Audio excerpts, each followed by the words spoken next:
கடவுள் படைச்சா உலகம் உண்டாச்சு, மனுஷன் நினைச்சா உலகம் ரெண்டாச்சு. ஐயா சமந்து ஆடும் சும்மா இரு பூமியில்.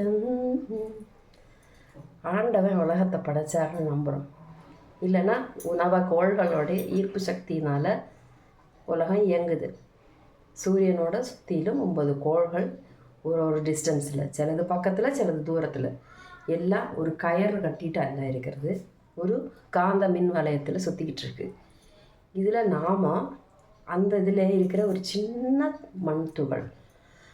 நம்மளால் எவ்வளோ முடியுமோ அவ்வளோ யோசிக்கிறதுக்கு பிரெயினில் செல் கொடுத்துருக்கார் கடவுள். நம்ம எதுவுமே புதுசாக யோசிக்க போகிறதே இல்லை. யாரோ தின்னு போட்ட பழத்தில் இருந்த கொட்டை தான் நம்ம. மற்றுள்ளவங்க நம்மளை உருவாக்கி இதுதான் வாழ்க்கை, இப்படி வாழணும், இதை சாப்பிடு, இந்த இடத்துல என்ன விளையுது அதை சாப்பிட்டு இதை விளைய பண்ணு அப்படின்ற காரியங்கள் நம்ம முன்னோர்கள் நமக்கு சொல்லி கொடுத்து தான் நம்ம வளர்ந்துட்டுருக்கோம். சின்ன வயசுலேருந்தே கருவிலேருந்தே ஆரம்பிச்சிடுறாங்க பாடத்தை. நம்ம என்ன இலக்கியம் படிக்கணும், நம்ம என்ன ஜாதியில் பிறக்கணும், என்ன மதத்தில் வளரணும் அப்படிங்கிறது எல்லாமே நமக்குள்ளே போட்ட விதைகள். அது சின்ன வயசில் பசுமரத்தை ஆணி போல் பதிஞ்ச சில விஷயங்கள் நம்மளால் மாற்றிக்கவே முடியாது. இதெல்லாம் வேறு சப்ஜெக்ட் அது போட்டுரும். நல்லது கெட்டதுன்னு 2, அது என்றைக்குமே உங்கள் ஏது லாங்குவேஜில் நான் பொத்தி வச்ச மல்லிகை மொட்டு பொத்திருக்கு வெக்கத்தை விட்டு. என்ன அர்த்தம்? மல்லிகை மொட்டு பொத்தி வச்சுருக்கும்போது வாசம் இருக்கும். பொத்தியே வச்சுருந்தா அதோட லைஃபு அதோட போயிடும். அது மலர்ந்து அது அழகாக மலராய் ஆலயத்துலேயோ மங்கையர் கூந்தல்ல இருக்கும்போது தான் அதுக்கு அழகு. பொத்தி வச்சே இருந்தால் பின்ன மனுஷ ஜென்மம் என்னத்துக்கு? தனக்குள்ளே இருக்கிற கலைகளை வெளிப்படுத்தும் போது தான் அது வாசனை வெளியில் வருது. ஒருத்தர் சிந்திச்சிட்டான், அதை ஃபஸ்ட்டு அவன் சொல்லிட்டான்னு அவன் பெரிய தலைவனாக முடியாது. ஏன்னா இதெல்லாம் டெரிவேட்டிவ்ஸ் தான், வழிமுறைகள். எத்தனையோ வருஷங்களாக, எத்தனையோ யுகங்களா இதெல்லாம் வழி மாறி கிடச்ச தாட்ஸ் தானே தவிர நீ அதை யோசிக்கலை. குடவுனில் இருக்கிற ஒரு வீண் பொருளை எடுத்து வச்சுருப்போம், பின்னாடி வேணும்னா யூஸ் பண்ணிக்கலாம், இல்லாட்டினா வேண்டாம், இப்போ ட்ரெண்டிங்கில் இல்லைன்னு சொல்லி தூக்கி குடவுனில் போட்ட சாமான்களை ஒருத்தர் போய் பறக்கிட்டு எடுத்துகிட்டு வந்து அதை ட்ரெண்டிங் ஆக்குறாங்க. அவ்வளோதான். பண்டு இந்த சுடிதார் மாடர்ன் ட்ரெஸ் இல்லைங்க, கம்ஃபர்டபுளுக்காக பண்ணினது. இந்த ட்ரெஸ்ஸை முன்னாடி மன்னாதி மன்னனில் எம்ஜிஆர் போட்ட சுடிதார். அன்னைக்கு பணம் இருக்கிறவங்க போட்டுட்டு நடந்த ட்ரெஸ்ஸு. இது பின்ன ஒரு நாளத்தில் மோசமான ட்ரெஸ் ஆகிப்போச்சு. இந்த ஏஜ் உள்ளவங்க போடக்கூடாது பண்ணக்கூடாது அப்படின்னு. இது யாருமே வரையறுக்க முடியாது. சின்ன குழந்தையில அந்த பாடியோட அளவு தெரிஞ்சு தைக்கிற தையக்காரவங்க தான் அதை முடிவு பண்ணும் எந்த ட்ரெஸ்ஸு போடுறது அப்படின்னு. புரிஞ்சுதான்? இன்றைக்கி அதெல்லாமே ரெக்கார்டு பிரேக் பண்ணி போயிட்டுருக்காங்க. ஆடியன்ஸ் என்ன வேணால் சொல்லட்டும், என்ன வேணால் அசிங்கமாக பேசட்டுமே. சின்ன வயசில் நீங்கள் போட்டுட்டு நடந்த ட்ரெஸ் அந்த வீட்டில் போட்டுட்டு சுதந்திரமாக சுற்றுறீங்க. அதை தானே பார்க்க எல்லோரும் ஆசைப்பட்றாங்க. பொத்தி வச்ச மல்லிகை மொட்டை தான் பிரித்து பார்க்க ஆசைப்பட்றீங்க. ஸோ நேச்சுரலாக இருக்கிற ட்ரெஸ்ஸை ஏன் லைக் பண்ண மாட்டேங்கிறீங்க? எங்கள் பாடியோட அளவு என்னவோ அதுக்கு தகுந்த மாதிரி சட்டை தைச்சி போட்டுக்கிறோம், கவுன் தைச்சி போட்டுக்கிறோம், பாவாடை தண்ணி போட்டுக்கிறோம். இந்த ஏஜுக்கு இந்த ட்ரெஸ்ஸு தான் சொன்னால் பாவாடை தாவணி இப்போ எந்த பொண்ணுமே போட்டுக்கிறது இல்லை. சாரிக்கு டைரெக்டாக போயிட்டாங்க. சாரி டைரெக்டாக போகும்போது திருப்பி அது லெஹங்காவாக மாறிடும். ட்ரெண்டும் மாறுமே தவிர இது யாருக்கும் சொந்தம் கிடையாது. ஒரு வயசுக்கு மேலே ஓல்டு அப்படின்னு ஒதுக்காதீங்க. ஓல்டில் எவ்வளோ ட்ரெஷர் இருக்குது. நம்ம குடவுனில் கொண்டு போய் போட்ட ட்ரெஷர்ஸு குடவுனில் வைக்க வேண்டியது இல்லைங்க, எக்ஸிபிஷனில் வைக்க வேண்டியது. அதனால் வயசானவங்க அவமதிக்காதீங்க. ஏன் பாட்டின்னு சொன்னால் நாங்கள்லாம் ஒதுங்கிடுவோமா? எங்களுக்கு தெரிஞ்ச விஷயங்கள் உங்களுக்கு தெரியுமா? எங்களுக்கு தெரிஞ்ச விஷயம் உங்களுக்கு எல்லாம் தெரியணும்னா எங்கள் வயசு வரைக்கும் நீங்கள் காத்துக்கிட்டுருக்கணும். அப்போ நீங்களும் ஓல்டாகிடுவீங்க. அப்போ உங்களுக்கு கருத்து சொல்கிறதுக்கு எந்த உரிமையும் கிடையாது. அதனால் வேஷம் போட்டால் எல்லாமே சரியாயிடும். முடி வெளுத்துச்சா டை பண்ணிக்கோங்க. முகம் சுழிச்சதுன்னா மசாஜ் பண்ணி முகத்தை சரிப்படுத்திக்கலாம். சிந்தையில் சுழிவு இல்லாமல் பார்த்துக்கணும். ஒரு விஷயத்தை பொத்தி வச்சுருக்கும்போது நைட்டில் போய் ஏறி போய் பார்க்குறீங்க, அது மட்டும் நல்ல குணமா? அது விஷயத்த வேண்டான்னு சொல்லி தானே தனியாக ஒதுக்கி வச்சுருக்கு. அதையும் திறந்து பார்க்கணுன்னு ஆசைப்பட்றீங்க. பின்ன ஒருத்தவங்க திறந்து ஃபீல்டில் வரும்போது ஏன் அவங்கள அவமானப்படுத்தி அசிங்கப்படுத்தி இது பண்ணுறீங்க? அது ஒரு மாதிரி பேட் மேனர்ஸ். அதாவது சேடிஸ்ட்டுன்னு சொல்லுவாங்களா அது. ஒரு நாள் ஒரு ஆடியன்ஸு சேடிஸ்ட்டாக இருக்கக்கூடாது. ஆடியன்ஸில் ஒரு ஆளாக இருக்கிறவன் ஒரு நாளைக்கு இன்ஸ்பிரேஷன் ஆகி ஃப்ரண்ட்டில் வரணுமே தவிர, ஃப்ரண்ட்டில் இன்ஸ்பயர் ஆகி வெளியில் வந்து ஃப்ரண்ட்டில் நிற்கிறான்னு கீழே பிடிச்சி தள்ளுறதுங்கிறது துரோகம். அது உங்களுக்குள்ள ஆத்மவிசுவாச குறவு, செல்ஃப் கான்ஃபிடென்ஸு இல்லாய்மா. முடிஞ்சால் நீங்களும் வெளியில் வாங்க. Who stopped you? உங்களை யாரும் அடிமைச்சங்கிலி போட்டு அமர்த்தி வைக்கலை. யாருக்குமே சொந்தமான விஷயம் இல்லை. இது காப்பிரைட் ஒன்றும் கிடையாது. நம்ம பாட்டி சொன்ன விஷயங்களை, தாத்தா சொன்ன விஷயங்களை அம்மா சொல்லி நாம் கேட்டுட்ருக்கோம். இதே புதுசாக நம்ம குடோனில் போட்டு அடைச்சி வச்சுட்டோம் தேவையில்லைன்னு சொல்லி திருப்பி எடுத்து கொண்டு வாங்க. அதுக்கு நீங்கள் தான் ஓனர், காப்பிரைட் ஓனர். ஓகே, அதனால் வெளியில் வந்தவங்கள திருப்பி உள்ள அந்த குடோனில் அடைச்சி வச்சிடாதீங்க. அவங்க எவ்வளோ எஃபோர்ட் எடுத்து வெளியில் வராங்க. இதுக்கெல்லாம் நமக்கு இப்போ 90 வயசு கிழவியை கூட ஃபில்டர் பண்ணி சின்ன வயசு பொண்ணாக மாற்ற முடியும் இந்த லோகத்தில். பச்சையாக ஆர்கானிக்காக இருக்கிறவங்கள இன்னைக்கு மோட்டிவேட் பண்ணுங்கள், டிமோட்டிவேட் பண்ணாதீங்க. அவங்க மனசை உடைக்கிறதுனால உங்களுக்கு என்ன பலன் கிடைக்குது? ஆடியன்ஸுக்கு உங்களுக்கு என்ன தெரிஞ்சுக்கணுமோ அந்த டைப்பு வீடியோஸ் போய் பாருங்கள். உங்களுக்கு பேச கற்றுக்கணுமா, இல்லை திருக்குறள் கற்றுக்கணுமா, எவ்வளோ சங்க கால இலக்கியங்கள் எவ்வளோ இருக்குது.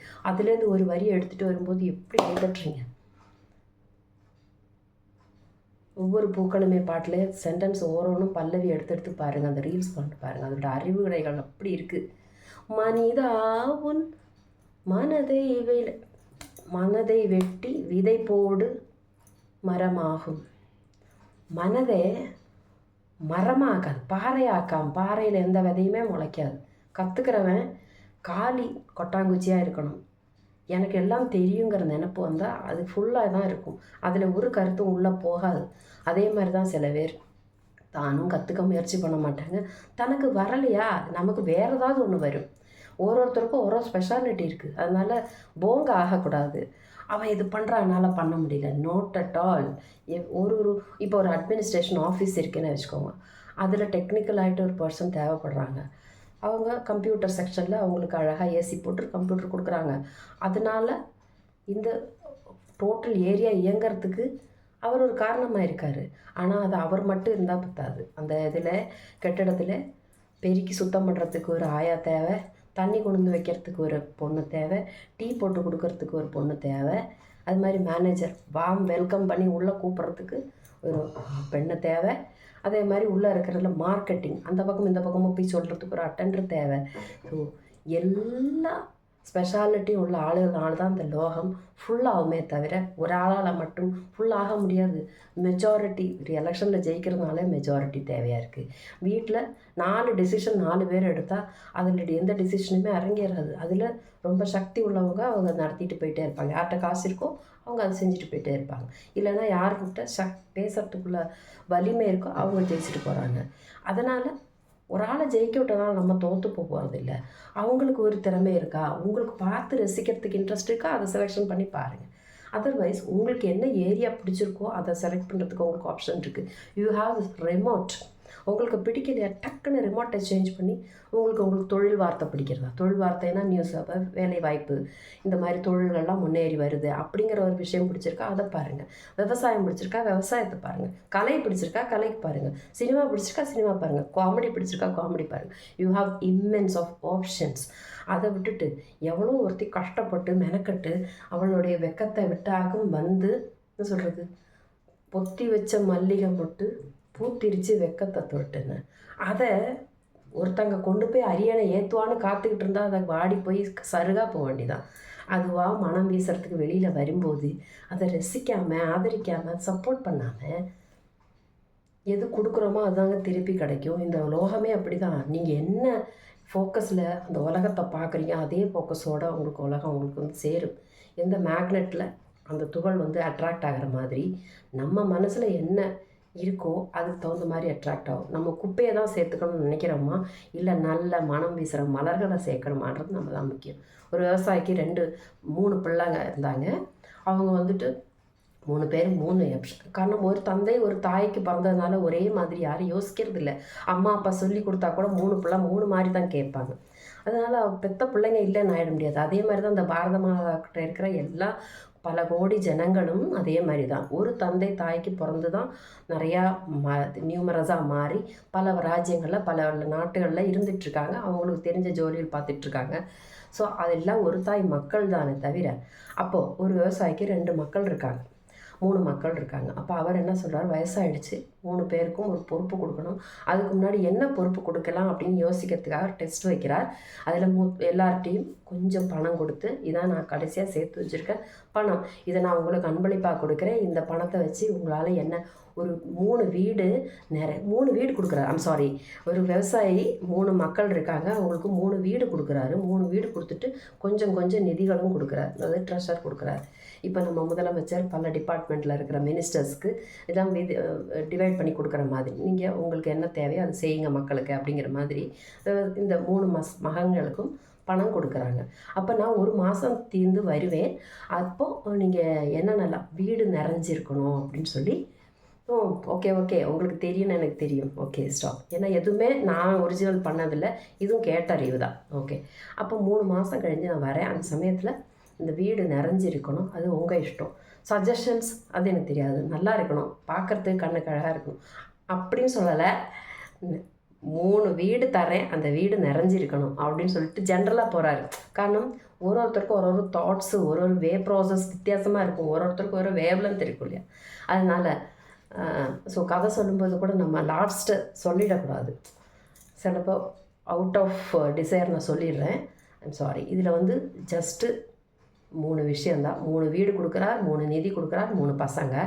3 மாதம் தீர்ந்துட்டு நான் வருவேன், அப்போ வீடு நிறைஞ்சிருக்கணும் அப்படின்னு தான் சொன்னார், வேறு எதுவுமே சொல்லலை. க்ளூஸ் எல்லாம் அழிச்சிருங்க. ஓகே, அப்போ 3 மாதம் தீர்ந்து வரும்போது முதல் மகனோட வீட்டுக்கு போகிறார். அவன் என்ன பண்ணியிருக்கான்னா, அந்த சொத்தை வச்சுட்டு என்ன செய்கிறது, கொஞ்சம் பைசா இருக்குது, அவன் கொஞ்சம் ஊதாரிங்க. இப்படி தான் ஆளில் கேப்ஷன் வருது பாருங்கள். அவங்களுடைய நடைமுறையில் அவங்க என்ன செய்கிறாங்களோ அதை வச்சு தான் அவங்களுக்கு ஃபஸ்ட் இம்ப்ரெஷன், ஹெட்டிங்ஸு, சப்டைட்டில் எல்லாமே வரும்.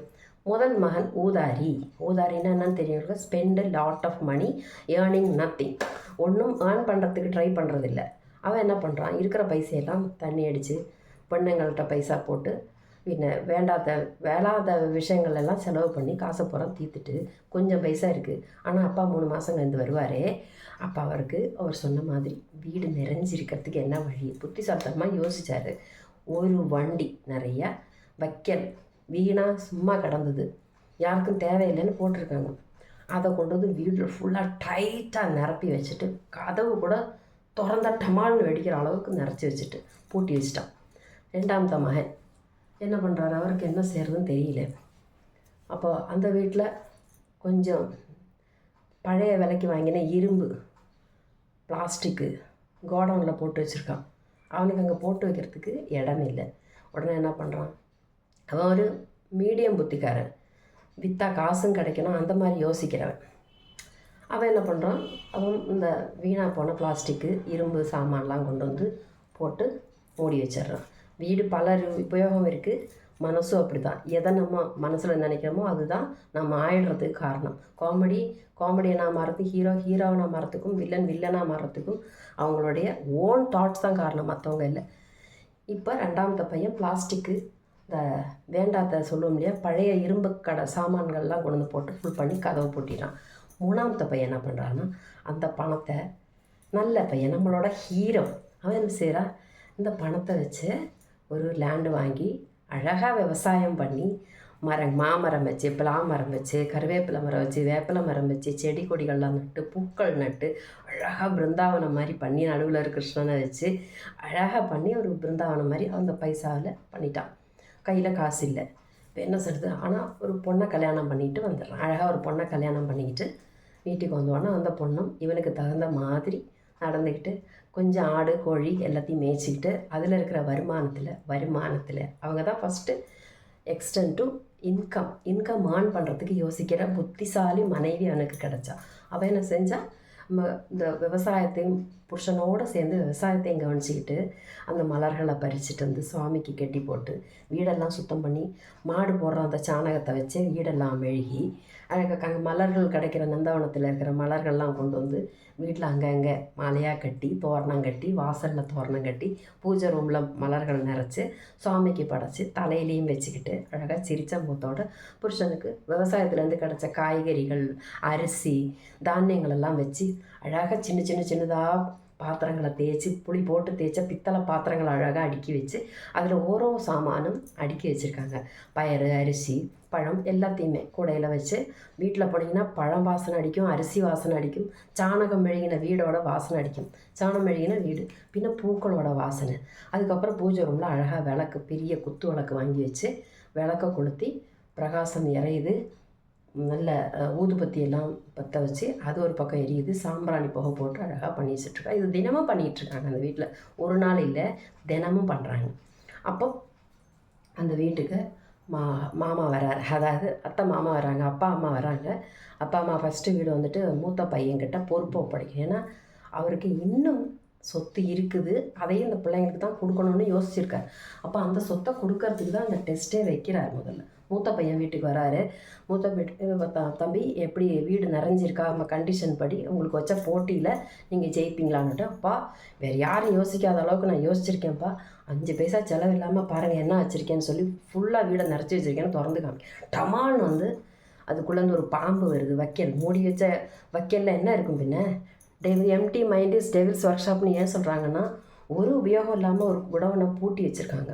அந்த வீட்டுக்குள்ளார வைக்கல் இருக்குன்னா கரப்பாம்பூச்சி வரும், பல்லி வரும், கம்பளி பூச்சி வரும், பூராம் வரும், பாம்பு வரும், என்ன வேணால் உள்ளே வந்து நுழையும். இதான் சொல்கிறது டெவில்ஸ் ஒர்க் ஷாப்புன்ற. நம்ம மனுஷனோட மனசு இப்படித்தாங்க.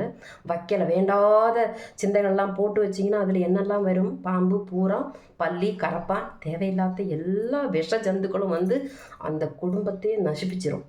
அதான் ஃபஸ்ட்டு ஒருத்தன். இப்போ மிக்க ஹியூமன் பீயிங்ஸ் அப்படி தான் இருக்காங்க.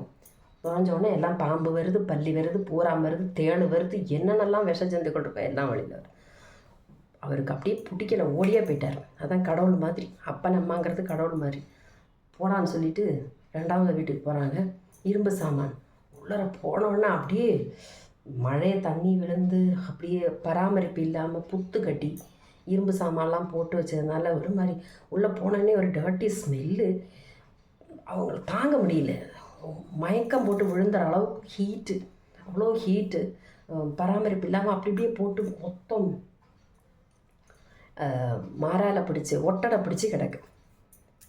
ஒர்த்லெஸ் சொல்லிட்டு வெளியில் வந்துட்டு அதெல்லாம் முதல்ல காலி பண்ணி கொண்டு போய் எங்கே கொண்டு ரீசைக்கிள் பண்ணுற இடத்துல போடு. நம்மளோட RRR பற்றி இப்போ சொல்கிறேன், ரெடியூஸ், ரீசைக்கிள், ரீயூஸ் அப்படின்னு. இந்த மாதிரி பொருள்கள்லாம் நம்ம லோகத்துலேயும் இருக்குது, இல்லைன்னு சொல்ல முடியாது. நம்ம யூஸ் பண்ண பொருள்கள் இதெல்லாம் ரீசைக்கிளிங் பண்ணி அது இல்லாமல் ஆக்கிறதுக்குள்ளே நிறைய ப்ராசஸ் வந்துருக்கு. அது புதிய பொருள்களாக மாறத்துக்கு ரீசைக்கிளிங் மெத்தட்ஸ் இருக்குது. அதை வச்சு இதெல்லாமே நீங்கள் அது சரிப்படுத்த பார்க்கணும். அந்த மாதிரி மைண்டுள்ள நிறைய பேர் இருக்கீங்க. ஒரு நாளும் நமக்கு அதிகமாக யூஸ் இல்லாத பொருள்களை வேறு யூஸ் பண்ணிட்டு ரீசைக்கிளிங் மெத்தடில் அதை டிஸ்ட்ராய் பண்ண பாருங்கள். அப்போ தான் நீங்கள் நல்லாவீங்க. 3rd சன் கிட்ட வராரு. 3rd சன் வீட்டுக்கு வந்தோதுமே வெளியில் வந்தோடனே வாங்க, கண்ணுக்கு அழகான மனைவியும் கணவனும் ஒத்துமையாக வாழ்க்கையில் சேர்ந்து ஒற்றுமையாக, பொண்ணை தப்பாக நினைக்கிறதோ அசிங்கமாக நினைக்கிறதோ தட்டி வைக்கிறதோ அப்படி கிடையாது. 2 பேரும் ஈக்குவலாக இருக்காங்க. பொண்ணுக்கு ஈக்குவல் ஸ்தானம் கொடுத்து கணவன் மனைவி கை கூப்பி வணங்கி வாங்க வாங்க அப்பான்னு சொல்லிட்டு காலில் விழுந்து நமஸ்காரம் பண்ணுறாங்க. தந்தை தாயை காலில் விழுந்து வணங்குறாங்க. உள்ளே கூட்டிகிட்டு போகிறாங்க, சாப்பாடு கொடுக்குறாங்க. வீட்டை பார்க்கும்போது சாம்பிராணி போட்டு தெய்வீக மனம் கமிழுது. எங்கே பார்த்தாலும் பாத்திரங்கள் அழகாக தேய்ச்சி வச்சு, தண்ணி நிரம்பியிருக்கு, உப்பு இருக்குது, சாப்பாடு இருக்குது, பின்ன தானியங்கள் இன்னும் 1 மாதத்துக்கு சமைக்கிறதுக்குள்ள தானியங்கள் இருக்குது, பழங்கள் இருக்குது. உங்களுக்கு என்ன வேணும்னு சொல்லி உட்காருங்க. ஆதரவோட மனசு நிறைவாக பேசுகிறாங்க.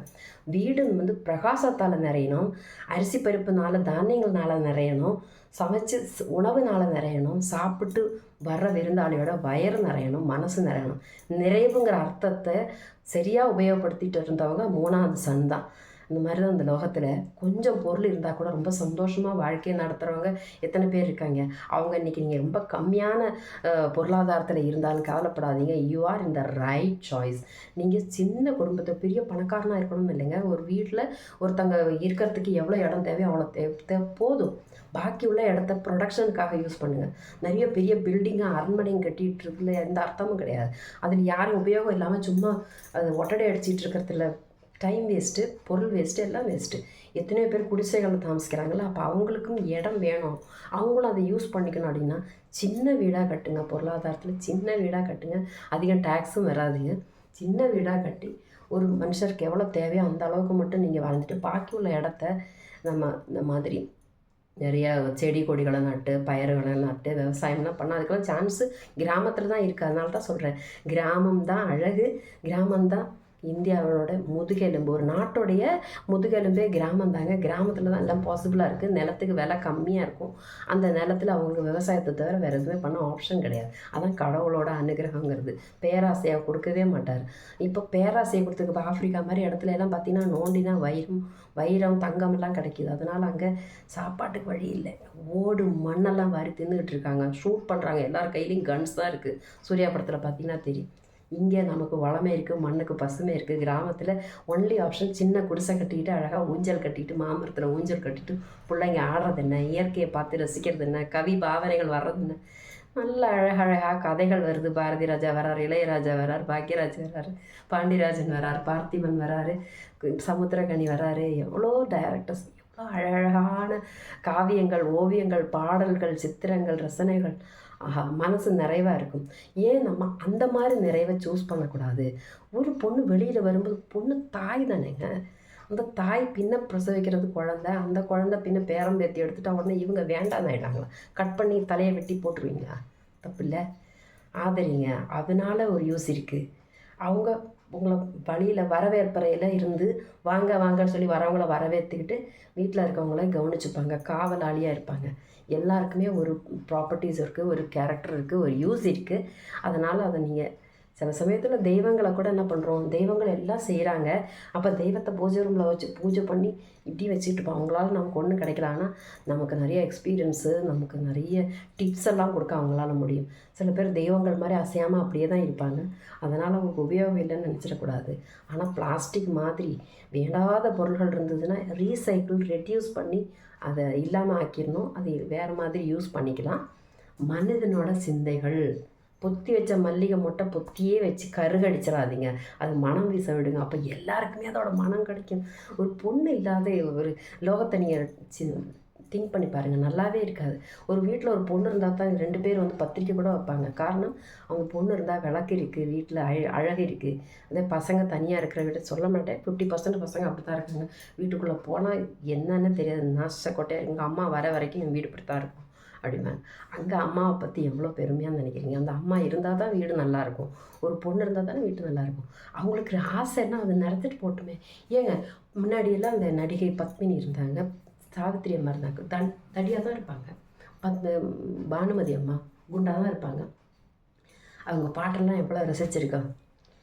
அழகான பொண்ணு தான் அதுக்கேற்ற கண்ணு தான், அழகான பொண்ணு தான் அதுக்கேற்ற கண்ணு தான், என்கிட்ட இருப்பதெல்லாம் தன்மானம் ஒன்று தான் அப்படின்னு அவங்க பாடும்போது என்ன அழகாக இருக்குது.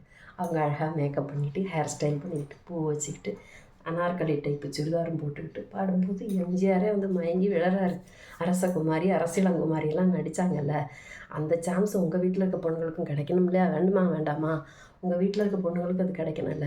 பானுமதி மாதிரி அவங்க முகம் அவங்களுக்கு இருக்காது. பானுமதிக்கு மட்டும்தான் முகம் இருக்கா? இல்லை, இவங்கள பார்த்தாக்கா நீங்கள் சரோஜா தேவி மாதிரி இருக்கீங்க, பானுமதி மாதிரி இருக்கீங்க, கையெடுத்து கும்பிடணும் போல் இருக்குமா, நீங்கள் இப்படி செய்யுங்கம்மா அப்படி செய்யுங்கம்மா சஜஷன் கொடுங்க. அதை விட்டுட்டு ஏ ஆயா, ஏ கிளவி, ஏ பாட்டி, இதெல்லாம் உங்களுக்கு இருக்கிற செல்ஃப் கான்ஃபிடென்ஸு கிடையாதுங்க. அவங்களுக்கு அவங்க செய்கிறத இல்லாமல் ஆக்கிறதுக்குள்ள நெகட்டிவ் மைண்டு தான் இருக்குது. அதனால் அவங்களுக்கும் பிரயோஜனம் இல்லை, எங்களுக்கும் பிரயோஜனம் இல்லை. ஸோ சப்போர்ட் பண்ணுங்கள் பொண்களை. அவங்களுக்கு நிறைய திறமைகள் இருக்குது, கண்டுபிடிச்சி வெளியில் கொண்டு வரது ஹெல்ப் பண்ணுங்க ஆண்களை. உங்களை கையெடுத்து வணங்கிக்கிறேன்.